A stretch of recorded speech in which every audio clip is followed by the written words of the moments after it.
is ways mentoring supports mental health awareness in workplaces. This is a topic that is gaining some momentum. Workplace awareness, mental health, mentoring, if we even go backwards in the title. So Doug and I said, hey, time to put something into place here to answer that question, make that connection. And this is one of Doug's areas. And so I am going to pepper him with some questions, get some of his insights. I did a little digging on some statistics and some ideas I'd like to share with you as well. But I really want to tap into Doug today. And if you have questions that you want to ask us, then just put it in the comments section, the chat section, and we'll do our best to monitor that and get those answered for you. So I think, Doug, what's important is just share just a little bit about yourself so that people who are new to the Mentoring Lounge, the International Mentoring Lounge, they get a sense of who you are.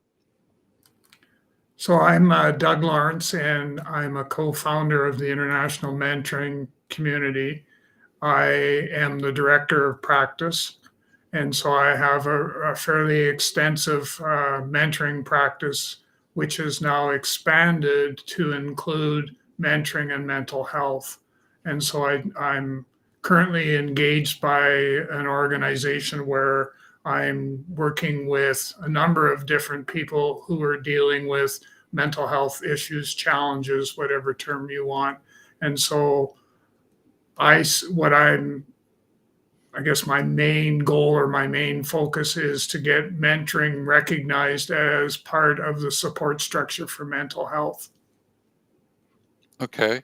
And just a quick hi from me. I'm involved with the International Mentoring Community from the certification, background education perspective, Stephen Hobbs. And Doug and I created IMC about 5 years ago, almost going on 6 years now, I think. So being that this is really a time to take a look at this topic of ways mentoring supports mental health awareness in the workplaces, I think it's important that we dive in. But to set this up, I shared with Doug that I went and did a little bit of looking myself, and because I was just interested about what's going on in the background.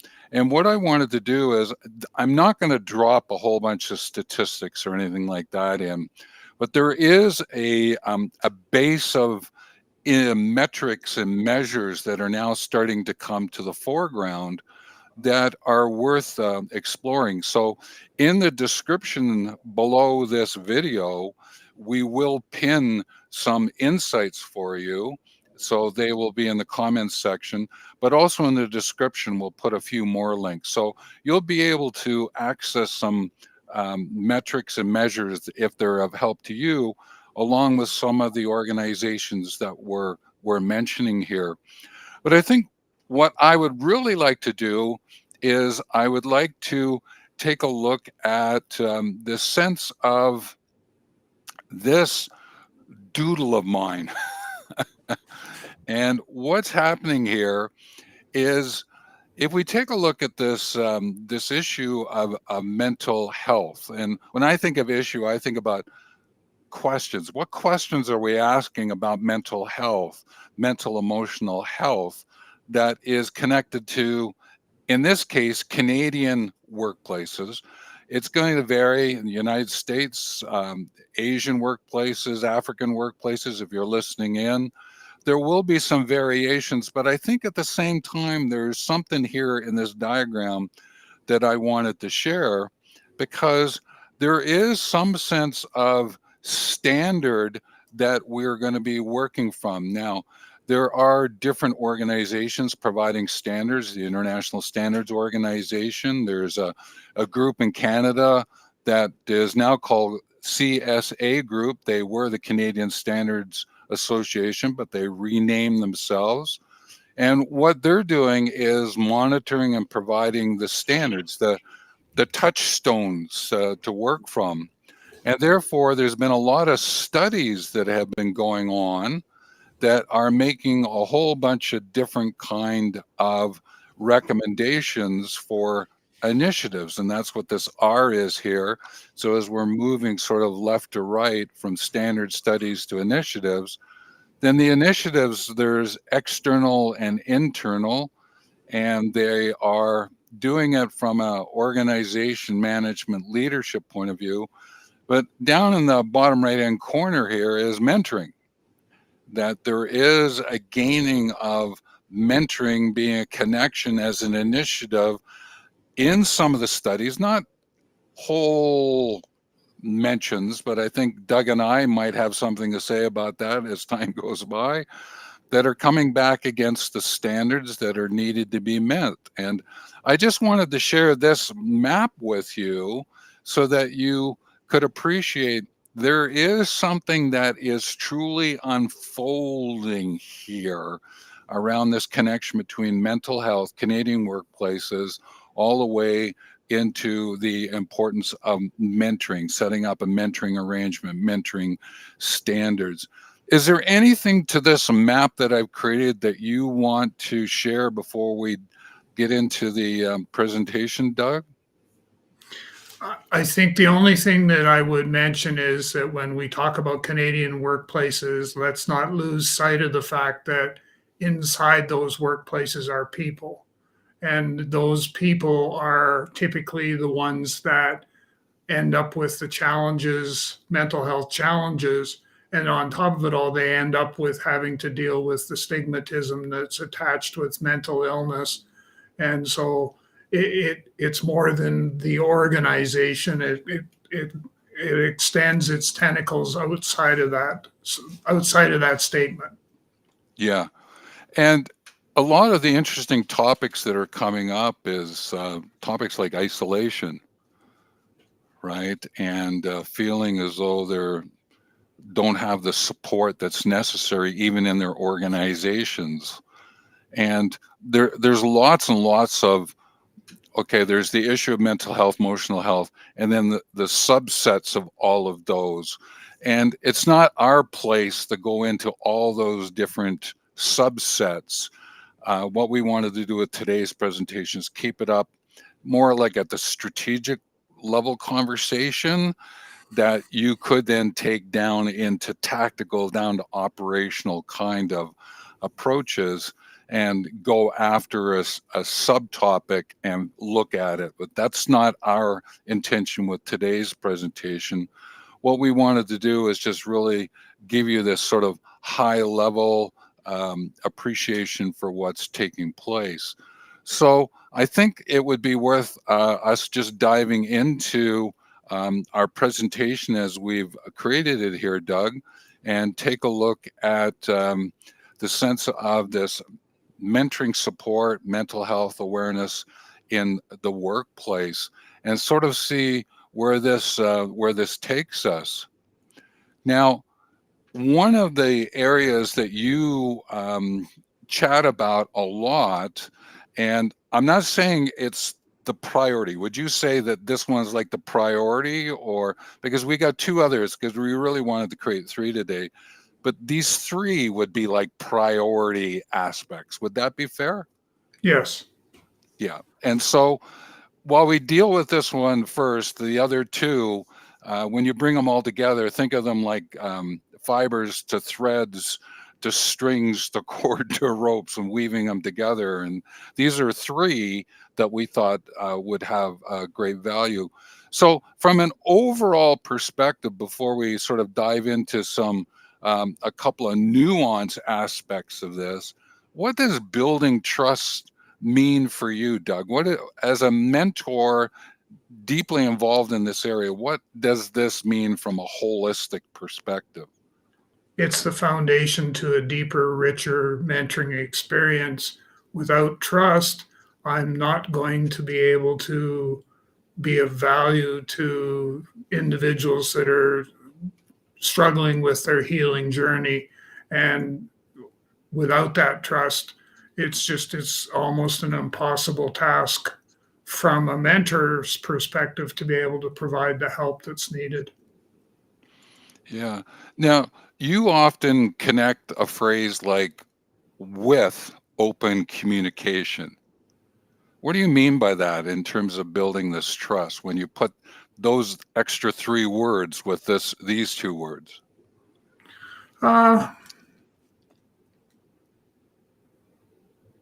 well, the idea behind using the word with, it makes it more sound more collaborative, and that's the what the open communication. It has to be open communication with an element of trust, because without either any one of those pieces, you're going to struggle being able to provide the help that's needed.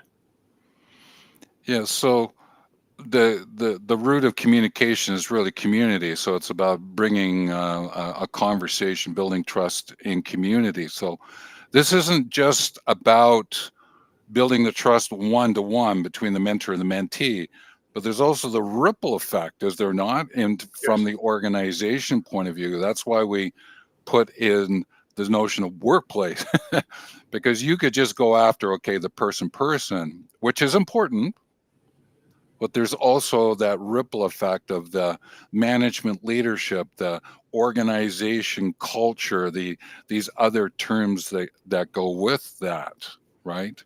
Right. And it also includes family.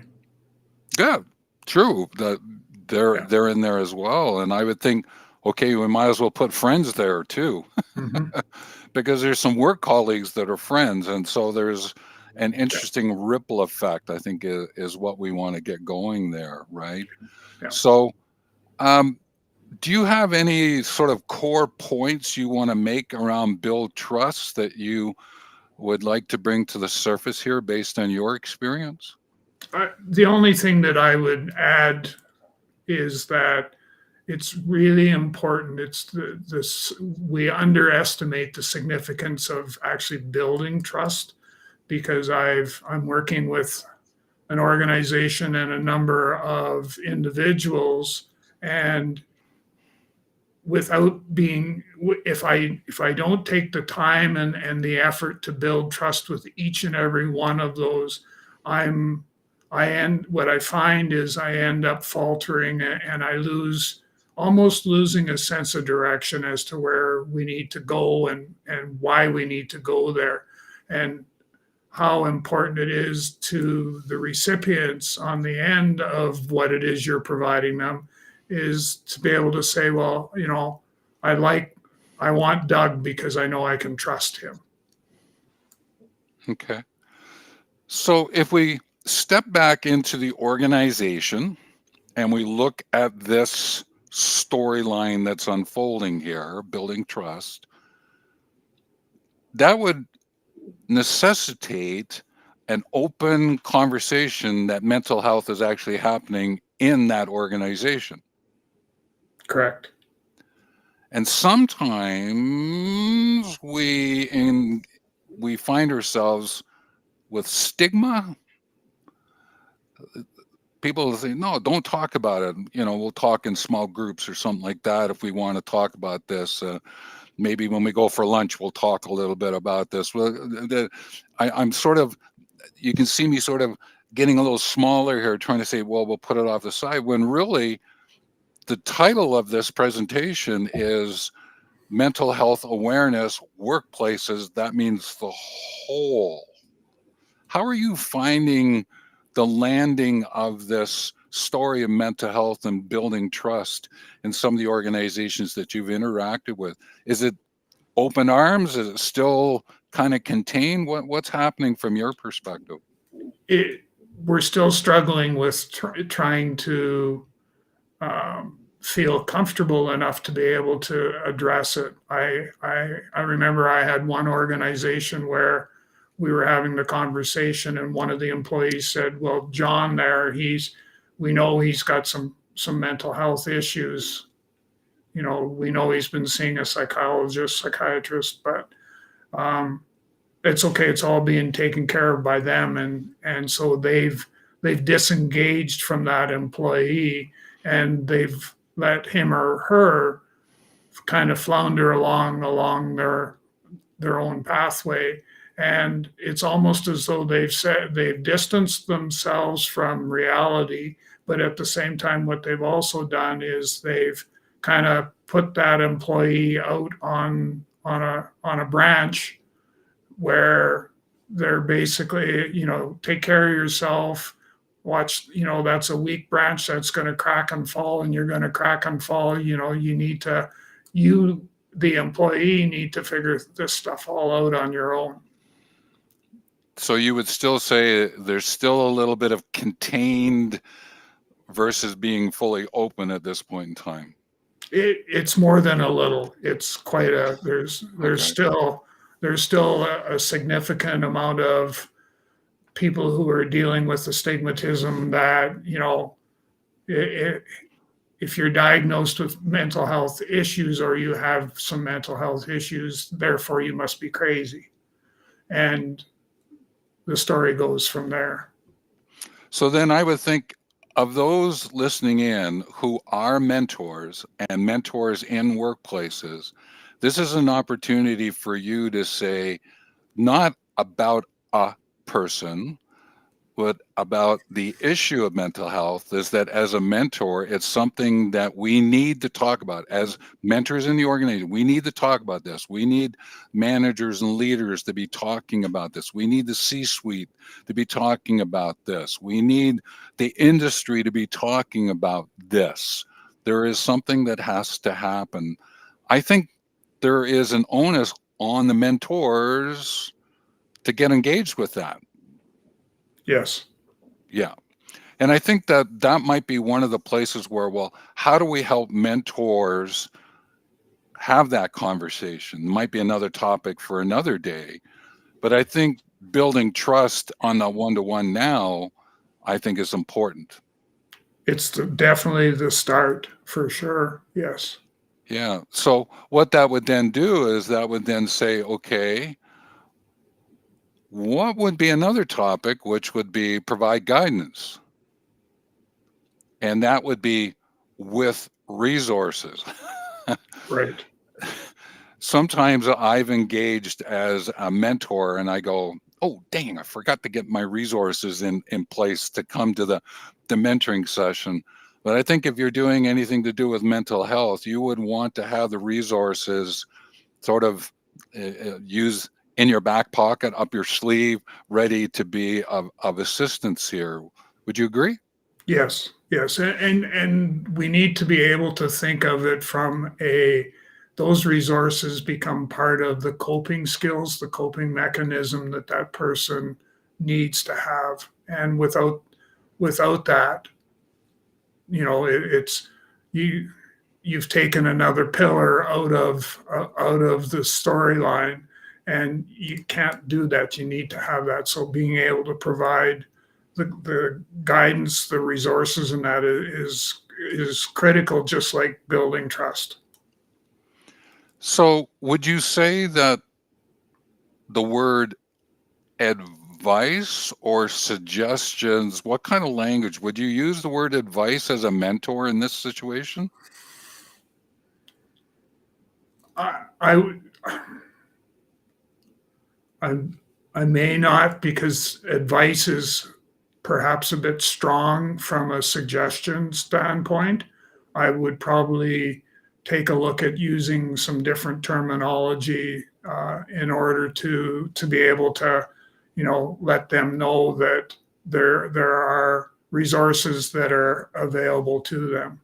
Yeah, I mention this just because that the word advice and mentors, I sort of go, oh, hang on a minute. You might say counselor can give some advice, but mentors can make some suggestions or give some considerations for someone to take a look at. And I think this would be particularly important now, would it not? If mentor and mental health, that connection. Yes. Yeah. Yeah. Because you don't want to put yourself in a position where you could get into a little bit of doo-doo, right? And I think if you go back to the standards that are being set, they're talking about, the healthcare group being of support here, or how do you get people who are involved with the EAP? Is it EAP, Employee Assistance Program? EAP, yeah. Yeah, yeah. The persons involved with the EAP program would have to go in and do the deeper dive. But as a mentor, you are providing. How would you classify that, or classify? That's not a great word. How would you suggest you are chatting with someone as a mentor, right, around that mental health aspect? What would be the language you would be using? I would be coming at it from the aspect of, do you feel comfortable enough to be able to share with me the resources that you're using at this particular time point? And how are those resources helping you with your coping skills, your coping mechanisms? And with that, I've stayed clear of anything, at least from my perspective, anyhow. I've stayed clear of anything that may be controversial, that may get me into that doo-doo that you mentioned. So to be able to do it that way, that seems to work well for me. Okay. So then how do you bring to the mentee the suggestion of resources? How might you do that? You would say, I think this might be of assistance to you. How would you go about doing that, just for someone who's new to mentoring and listening in at the moment? I, what I would be doing is saying, as here are some resources that that I feel that we could take a look at, and I would encourage you. I'm going to look at those resources as well as, but I would encourage you to do so, and then we can talk about how those resources uh, would fit into your coping mechanism, and deal with it through that approach. So it would be almost stating, not almost, stating, I have vetted these. I think they would be of value. We can look at them together and see what happens. And then what we could do is find out who else can help you vet those yourself. Something like that. Does that help? That helps, yes. The one thing to remember is that at the end of the day, they own the journey. So it's not about me saying that if I were you, this is what I would do. It's more so about saying, here are some resources that may work for us. Let's take some time and have a discussion how they fit into your coping mechanism, and then we can decide what direction we're going to take from there. And it's basically what direction we are going to take from there. Yeah. Well, I think that then leans into us taking a look at the next one, and it's to give us a bit more of a sense of how do you create that sense of being in that person, right? I think that's important. Is if you're going to be who you decide to be, sometimes people are confused about what it means to be human, to be fully human, to be natural, to be who they are, because of things could have been bottled up for years, or something is happening to them at this point in time that's sort of pushing against them just being who they need to be. So when you use this phrasing, create a sense of being, what are you encouraging the mentee to be thinking about at this point? So I kind of back up a little bit and take us back to the COVID days where relationships were a thing of, they were they just didn't happen. And so that's part of the challenge moving forward now, is every time I'm working with somebody, is to be able to get them to understand that, you know, we're building a mentoring relationship. It's premised on trust.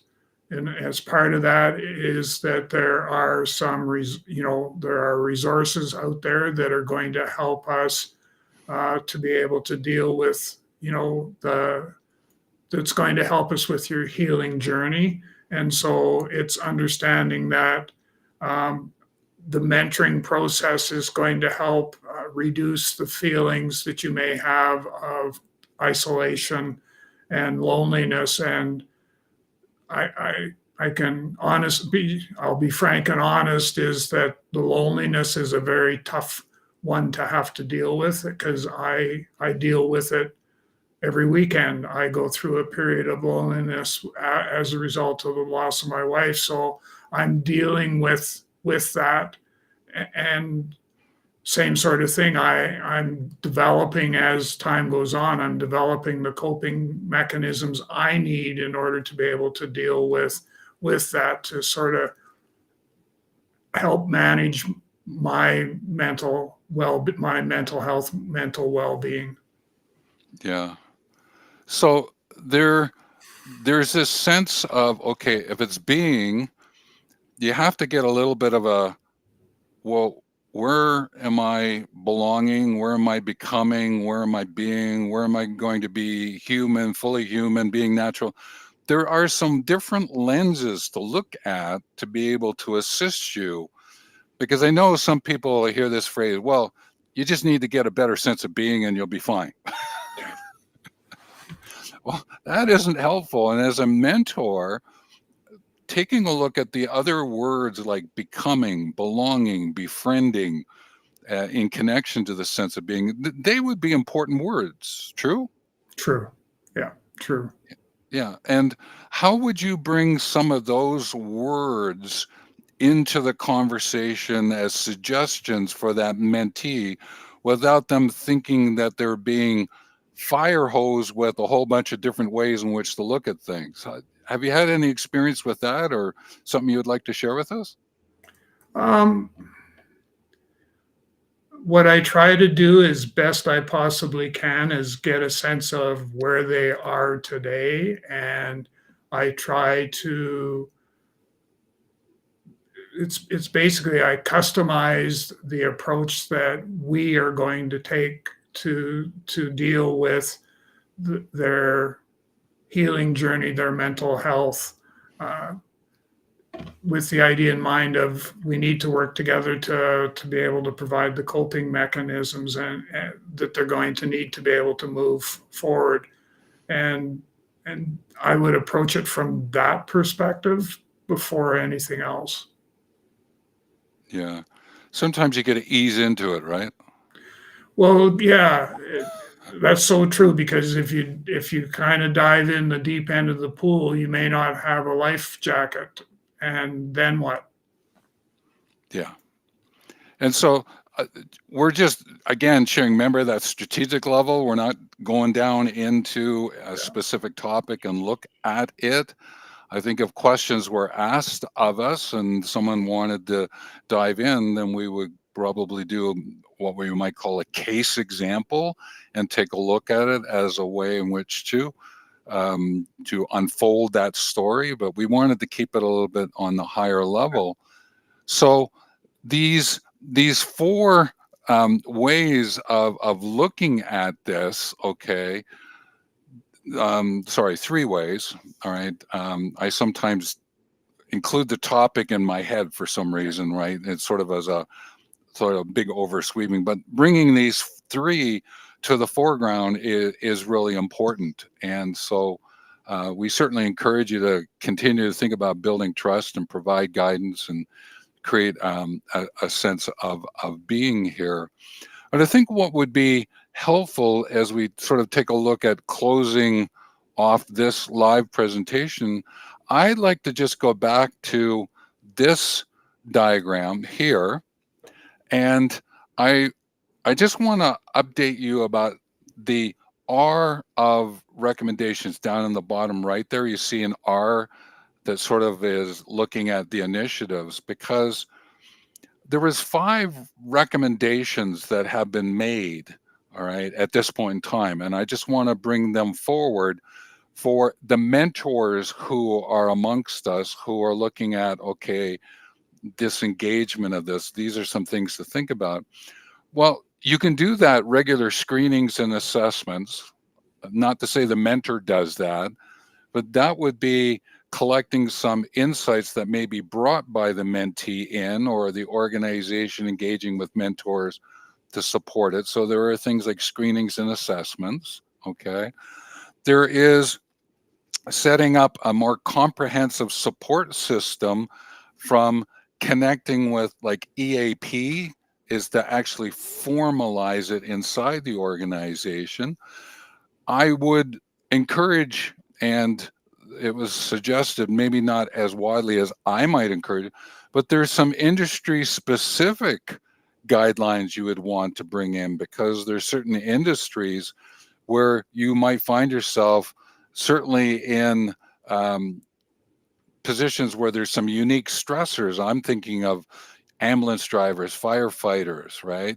But there's also, you may have a very, a job that has a lot of distress associated with it, but you might find yourself in a place where, you know, hitting deadlines is really important.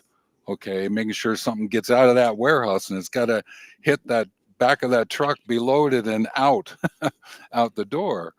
But here is a couple of things that I think Doug and I are suggesting, right? And it goes with the other two recommendations, which is creating a supportive environment, to actually have open conversations. This notion of mental health awareness in the workplace that could be supported by the mentor, right? A mentoring program, but just open it up to allow that conversation to take place. We were hinting, or maybe I was hinting at, feeling a little bit more constrained than being a bit more open. Doug, you were saying, yeah, I think it's still a little bit more constrained, but how do we open up that supportive conversation? And then there's this notion of the educating and the awareness that goes with it. Mentoring is a great way to have that help. And so I want to support the mentors amongst us, that we play a really important role in this mental health awareness in workplaces. And don't give up on that. That is something that is of value.